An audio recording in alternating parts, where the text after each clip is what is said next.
जी यहाँ के निमंत्रण नहीं रहत के सब घरवासी के स्थान में पुरखे हो गए।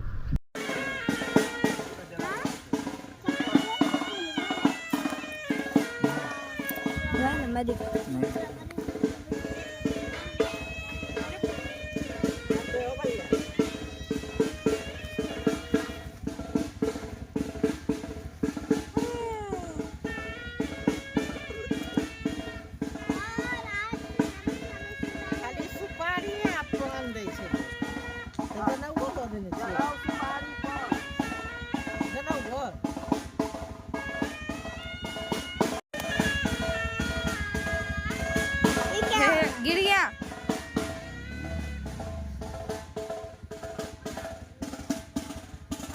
इधर उधर मत करो ना।